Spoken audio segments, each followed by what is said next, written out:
തിരുവചന പ്രദീപത്തിലേക്ക് ഏവർക്കും സ്വാഗതം. ഒരിക്കൽ കൂടെ ദൈവത്തിൻ്റെ വചനം ശ്രദ്ധിക്കുവാൻ ദൈവം നൽകിയ നല്ല അവസരത്തിനായിട്ട് ദൈവത്തിന് സ്തോത്രം ചെയ്യുന്നു.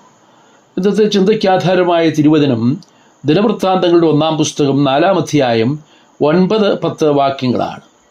യബ്ബേസ് തൻ്റെ സഹോദരന്മാരെക്കാൾ ഏറ്റവും മാന്യനായിരുന്നു. അവൻ്റെ അമ്മ ഞാൻ അവനെ വ്യസനത്തോടെ പ്രസവിച്ചു എന്ന് പറഞ്ഞ് യബ്ബേസ് എന്ന് പേരിട്ടു. യബ്ബേസിനെ കുറിച്ചുള്ളൊരു പ്രസ്താവനയാണ് നാം ശ്രദ്ധിച്ചത്.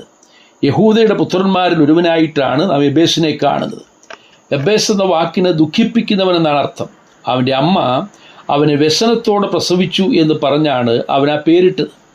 പേരിൻ്റെ അർത്ഥം പോലെ ആയിരുന്നില്ല അവൻ്റെ ജീവിതം. അവൻ തൻ്റെ സഹോദരന്മാരെക്കാൾ മാന്യനായിരുന്നു എന്ന് ബൈബിൾ സാക്ഷിക്കുന്നു. ഒരു വ്യക്തിയെ മാന്യനാക്കുന്ന ഘടകങ്ങൾ എന്തൊക്കെയാണ്? യബ്ബേസിൻ്റെ ജീവിതത്തിൽ നമുക്ക് ഗ്രഹിക്കാം.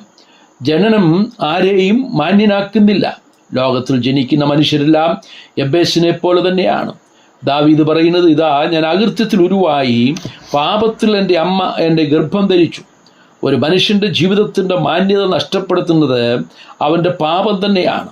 അരാം രാജാവിൻ്റെ സേനാധിപതിയായിരുന്ന നയമാനെക്കുറിച്ച് ഇപ്രകാരം നാം വായിക്കുന്നു, അവൻ പരാക്രമശാലിയെങ്കിലും കുഷ്ഠരോഗിയായിരുന്നു. മാന്യതയുടെ മുഖം മൂടി അണിഞ്ഞ് നടക്കുന്ന അനേകരുടെ പാപങ്ങൾ വെളിപ്പെടുമ്പോൾ നാം മൂക്കത്ത് വിരൽ വയ്ക്കും. ഈ മനുഷ്യൻ ഇത്ര മോശക്കാരനായിരുന്നോ? പാപം നമ്മുടെ മാന്യത നഷ്ടപ്പെടുത്തിയെങ്കിലും അത് വീണ്ടെടുക്കാനുള്ള അവസരം പ്രയോജനപ്പെടുത്തിയ അനേകരെ നമുക്ക് കാണാൻ കഴിയും. അതിൽ ഒരാളാണ് യബ്ബേസ്. എന്താണ് അവൻ്റെ ജീവിതത്തിൻ്റെ പ്രത്യേകതകൾ?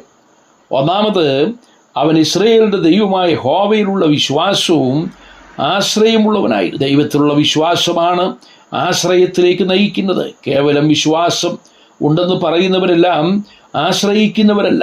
വിശ്വാസം ആശിക്കുന്നതിൻ്റെ ഉറപ്പും കാണാത്ത കാര്യങ്ങളുടെ നിശ്ചയവുമാണെങ്കിൽ ആശ്രയം വിശ്വസിച്ച വ്യക്തിയിൽ തൻ്റെ ജീവിതം സമ്പൂർണ്ണമായി സമർപ്പിക്കുന്നതാണ്. യഹോവയിൽ ആശ്രയിക്കുകയും യഹോവ തന്നെ ആശ്രയമായിരിക്കുകയും ചെയ്യുന്ന മനുഷ്യൻ ഭാഗ്യവാൻ എന്ന് തിരുവെഴുത്ത് പറയുന്നു. അവൻ പ്രതിസന്ധി ഘട്ടങ്ങളിൽ കുലുങ്ങിപ്പോകുകയില്ല. അവർ ഭൂമിയിൽ അനുഗ്രഹിക്കപ്പെട്ടിരിക്കും. ഇസ്രായേൽ ജനം ദൈവത്തിൽ ആശ്രയിക്കുകയും വിശ്വസിക്കുകയും ചെയ്യായികയാൽ അവരുടെ മേൽ ദൈവത്തിൻ്റെ കോപം ജ്വലിച്ചതായി 78-ാം സങ്കീർത്തനത്തിൽ വായിക്കുന്നു. മനുഷ്യരിലും പ്രഭുക്കന്മാരിലും ആശ്രയിക്കാതെ ദൈവത്തിൽ ആശ്രയിക്കുന്നവർ ഭാഗ്യവാന്മാരായിരിക്കും. യബ്ബേസിൻ്റെ ജീവിതത്തെ മാറ്റിമറിച്ചത് ഈ ദൈവാശ്രയം തന്നെയായിരുന്നു. മാത്രമല്ല, അവൻ ദൈവത്തോട് പ്രാർത്ഥിച്ചു. ദൈവത്തിൽ വിശ്വസിക്കുന്നവർക്കും ആശ്രയിക്കുന്നവർക്കും മാത്രമേ പ്രാർത്ഥിക്കാൻ കഴിയൂ. യബ്ബേസിൻ്റെ പ്രാർത്ഥന വളരെ പ്രസിദ്ധമാണ്. ഒന്നാമത്, നീ എന്നെ നിശ്ചയമായും അനുഗ്രഹിക്കണം എന്ന് യബ്ബേസ് പ്രാർത്ഥിക്കുന്നു. ദൈവത്തിൻ്റെ അനുഗ്രഹമാണ് ഏതൊരാൾക്കും അത്യന്താപേക്ഷിതമായിരിക്കുന്നത്. പഴയ നിയമഭക്തന്മാരെല്ലാം ദൈവത്താൽ അനുഗ്രഹിക്കപ്പെട്ടവരാണ്.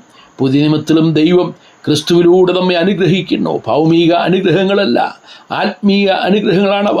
സ്വർഗത്തിലെ സകല ആത്മീയ അനുഗ്രഹങ്ങളാലും ക്രിസ്തുയേശുവിൽ നമ്മെ അനുഗ്രഹിച്ചിരിക്കുന്നുവെന്ന് എഫേസ്യർ 1:3 നാം വായിക്കുന്നു. ലൗകിക അനുഗ്രഹങ്ങൾ കാലപ്പഴക്കത്താൽ നശിച്ചു പോകുന്നതാണ്.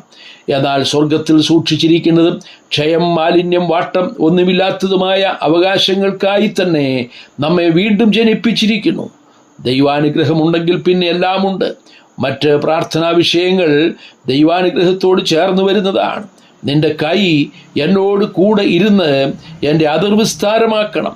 അനർത്ഥം വ്യസന കാരണമായി തീരാതെ സംരക്ഷിക്കണം. യബ്ബേസ് ദൈവത്തോട് പ്രാർത്ഥിച്ചതെല്ലാം അവന് നൽകി. പ്രാർത്ഥന കേൾക്കുന്ന ഒരു ദൈവം നമുക്കുണ്ട് എന്നത് എത്ര ആശ്വാസകരമാണ്. ദാവീദ് പറയുന്നു, യഹോവ എൻ്റെ പ്രാർത്ഥനകളും യാതനകളും കേട്ടതുകൊണ്ട് ഞാൻ അവനെ സ്നേഹിക്കുന്നു.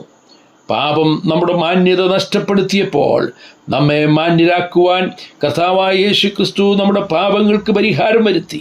ക്രിസ്തുവിൽ വിശ്വസിക്കുന്ന ഏവർക്കും നീതീകരണ വസ്ത്രം ലഭിക്കുന്നതിനാൽ നമുക്ക് ദൈവസന്നിധിയിൽ മാന്യത കൈവന്നിരിക്കുന്നു. വിശ്വസിക്കുന്ന നിങ്ങൾക്ക് ആ മാന്യതയുണ്ട് എന്ന് അപ്പോസ്തലനായ പത്രോസ് പറയുന്നു.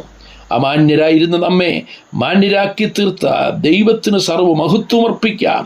യഹോവയുടെ വിശുദ്ധന്മാരോ അവർ എനിക്ക് പ്രസാദമുള്ള ശ്രേഷ്ഠന്മാർ തന്നെ എന്ന് 16-ാം സങ്കീർത്തനത്തിൽ രേഖപ്പെടുത്തിയിരിക്കുന്നു. യാതൊരു മാന്യതയും അവകാശപ്പെടാനില്ലാതിരുന്ന് നമുക്ക് ദൈവസന്നിധിയിൽ ശ്രേഷ്ഠമായ ഒരു സ്ഥാനം നൽകുവാൻ ദൈവത്തിനിഷ്ടമായി. ആ ദൈവത്തിന് പ്രസാദമുള്ള ജീവിതം നയിക്കുവാൻ ദൈവം നമുക്ക് കൃപ ചെയ്യട്ടെ.